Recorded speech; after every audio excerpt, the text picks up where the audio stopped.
Coming up on this edition of UMTV News. After more than 2 years, masks are optional on planes and other forms of transportation. Plus, the Miami Heat fights to move up in the NBA playoffs. And later, the White House holds the first in-person egg celebration since the pandemic. All that and a lot more on this edition of UMTV News. And it starts right now.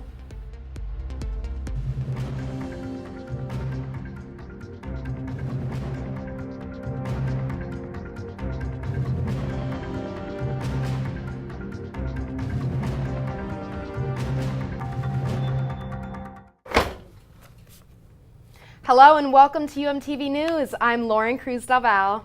And I'm Isabel Nakash. Thank you for joining us. Masks on plane now are now optional. Mandates are vanishing nationwide on planes and public transportation after a federal judge struck down the Biden administration's mask mandate. Now, a Biden administration official said the order is no longer in effect while they review the ruling. Passengers have mixed reactions, and one doctor says, don't ditch the mask. Unmasked. A flight attendant helps passengers trash theirs. It has brought me to tears on so many occasions. It is a seemingly new chapter in a more than 2-year battle against the COVID-19 pandemic. I think it's time. I think it's great. The rule shake-up comes after an abrupt federal ruling on Monday, finding the mask mandate on public transportation unlawful. Most major airlines now relaxing the rules. Rideshare giants Uber and Lyft also lifting their requirements for drivers and customers. On trains and buses, Washington Metro System and Atlanta's MARTA no longer mandate masking, but Portland, Seattle, and Chicago's Transit Authority are among those, keeping their mask policies for now. The move sparking questions and mixed reactions. I'm not in favor of it. No, I think it is not the time. We've been waiting for this for 2 years. Part of me is excited to see new normal unfold, but also it's still a little bit unnerving. But what are medical experts saying? Just because this ruling was made by a judge doesn't mean that suddenly the science has changed. Dr. Lena Wen insists that while COVID-19 hospitalizations have gone down, it's still important to mask up under certain conditions. Ever they are in crowded indoor settings. That includes on airplanes, on buses, on trains. Since the announcement of the ruling was made public, the Association of Flight Attendants is calling for, quote, calm and consistency in the airports and on planes. The CDLC also announced it will not enforce the new order, but recommends that people wear masks indoors, public transportation setting for the time being. And mask lifting mandates affect not just plane passengers, but ground transportation as well. Uber riders and drivers can leave their masks at home on Tuesday. The ride service company announced that facial coverings are no longer mandatory in their vehicles. Uber officials emailed users saying that they revised their policy after the masking order from the Center for Disease Control and Prevention expired. Shortly after Uber's decision, Lyft followed suit and ended its mask requirements too. It was a dangerous week in parts of the U.S. following a series of shootings in several cities. According to CNN, there were 10 mass shootings which killed 8 people and injured several dozen. That includes 2 shootings near Columbia, South Carolina, and one at a nightclub that left at least 9 people injured, and another at a shopping mall where at least one gunman shot 9 people. In Pittsburgh, Pennsylvania, a party turned deadly, killing 2 young males at a rental property where hundreds of underage kids were. Police are now searching for multiple shooters responsible for this Easter tragedy. Easter, and we have multiple families, 2 that won't see a loved one, others that are going to be, how can you even have a holiday when your child was involved in something traumatic like this. These events follow other notable shootings in recent weeks, including the one in New York City subway last week.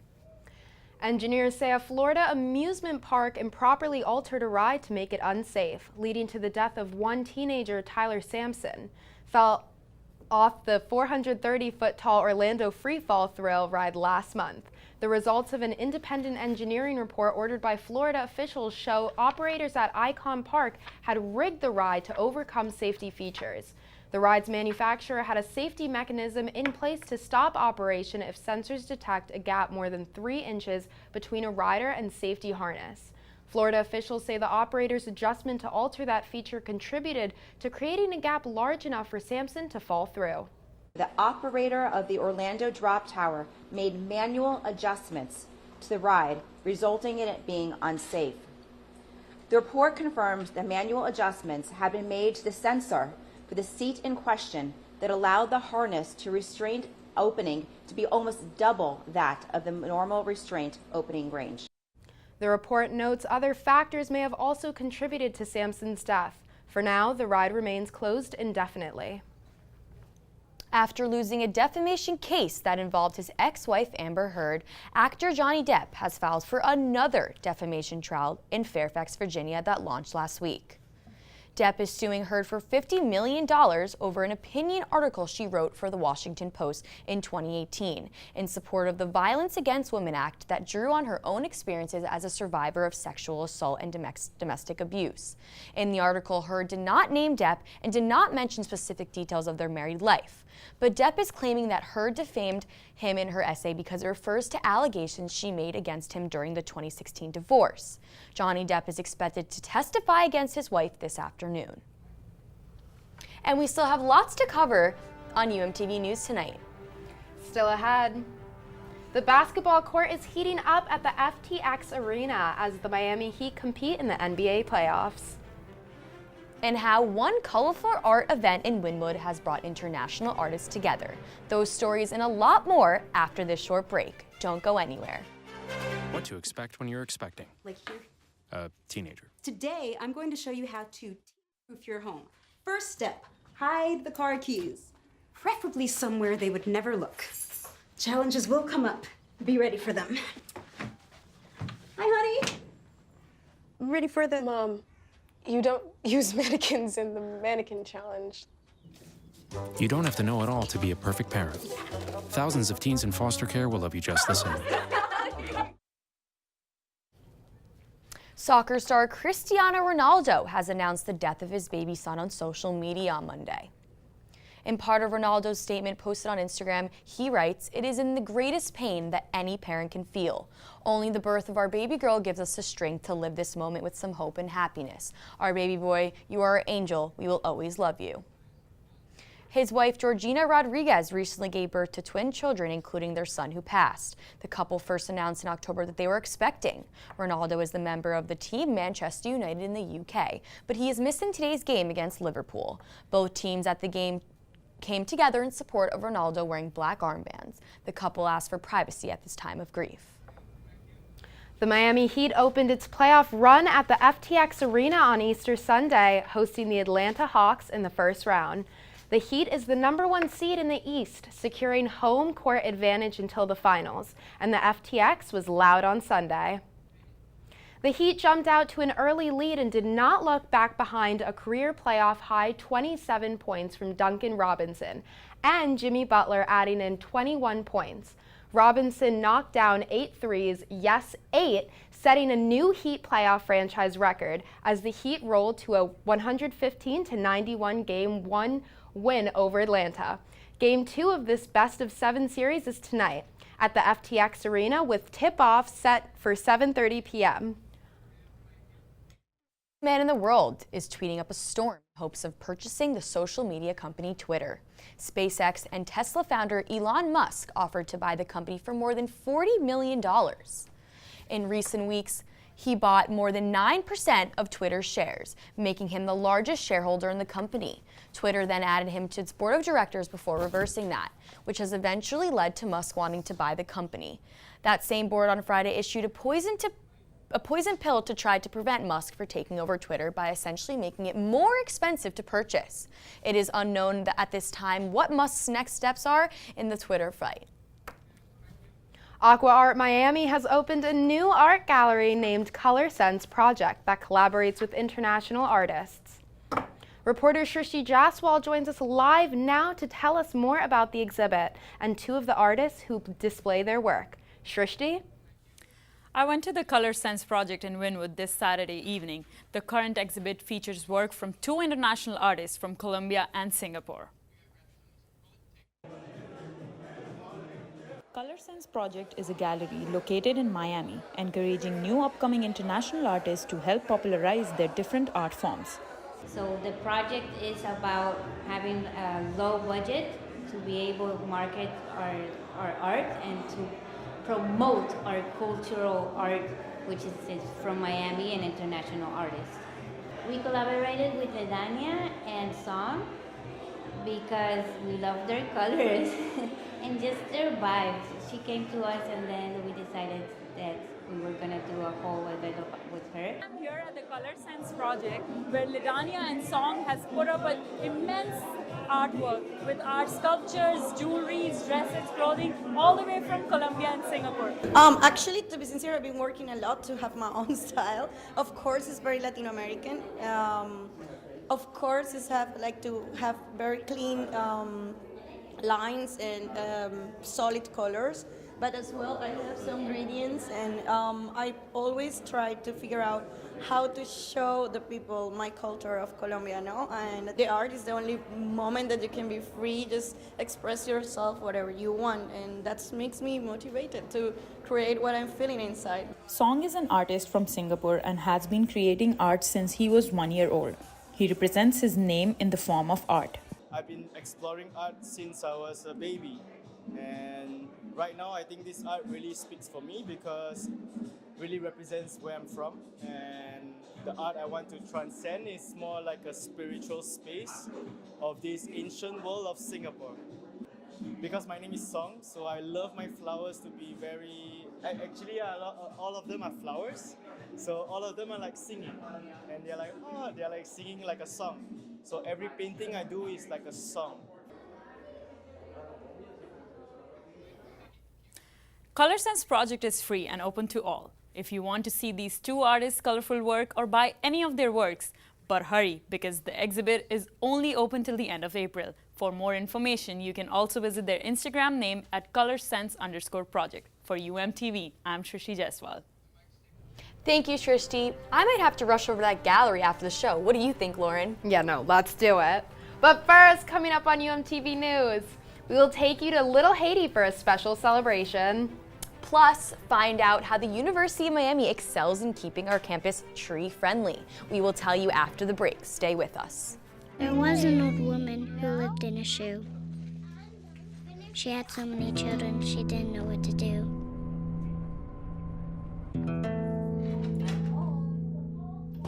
She gave them some broth without any bread and kissed them all soundly and put them to bed. Hunger is a story we can end. End it at feedingamerica.org. Izzy. Mind the shot. Mind the shot.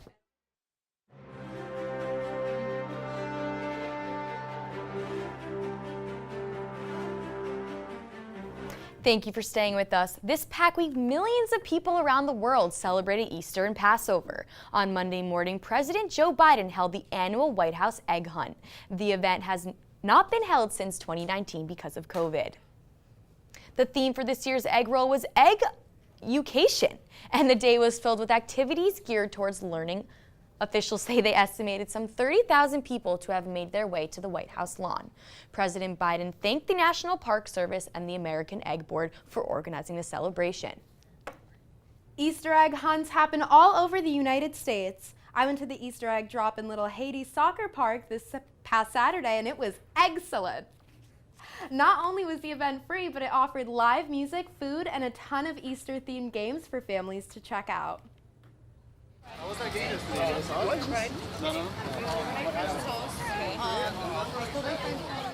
The Easter Bunny is back in Miami, and it seems as though he's hidden the majority of his stash in the VU Church in Little Haiti, a total of some 30,000 eggs. The VU Church Easter egg drop was established in 2013 to provide a free day for families to celebrate the Christian holiday. Yeah, the turnout's been crazy. We almost couldn't even get our truck in here because the traffic was like wound around the block. The weather is beautiful. Everybody's having fun. Looks like there's bouncy houses. sketches, face painting, we're doing haircuts, there's live performances. It's a great event for the community, so I think it should be something that's an ongoing thing. Over 3,000 people attended the 9th annual church-sponsored Easter egg hunt in Miami.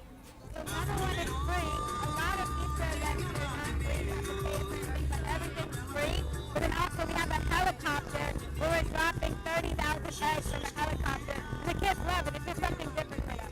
The event is still going on with people still coming in from all around Miami to see bunnies and more activities.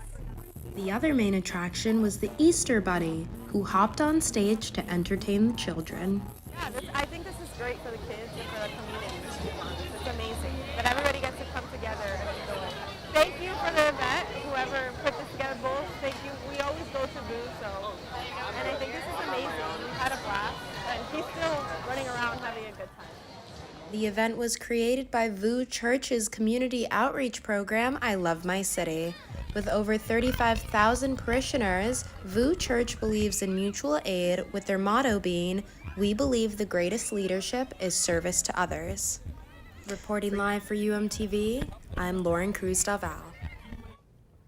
VU Church's egg drop happens every year around Easter, so make sure to keep an eye out in spring 2023.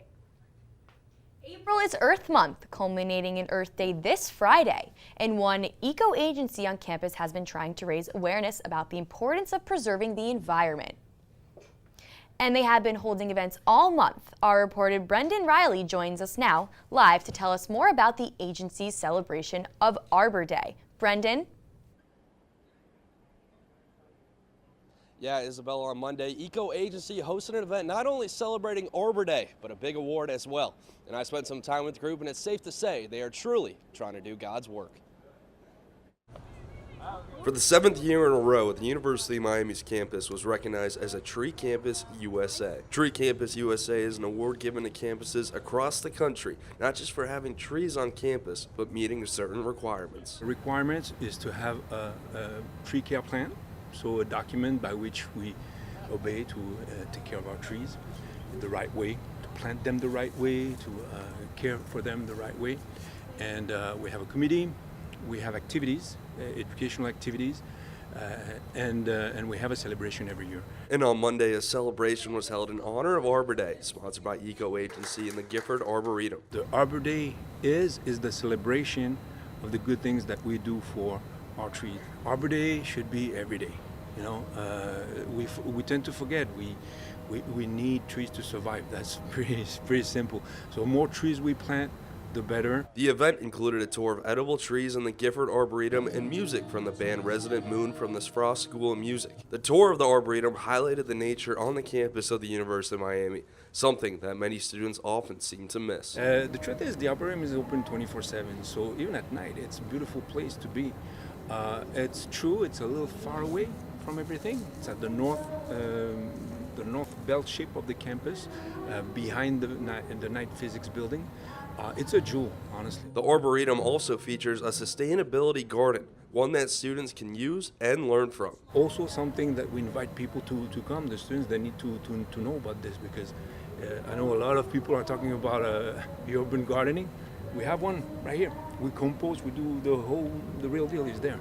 For Eco Agency and UM Sustainability, the goal is to have more students join next year to help out in the Arboretum and have UM's campus be recognized for the 8th straight year.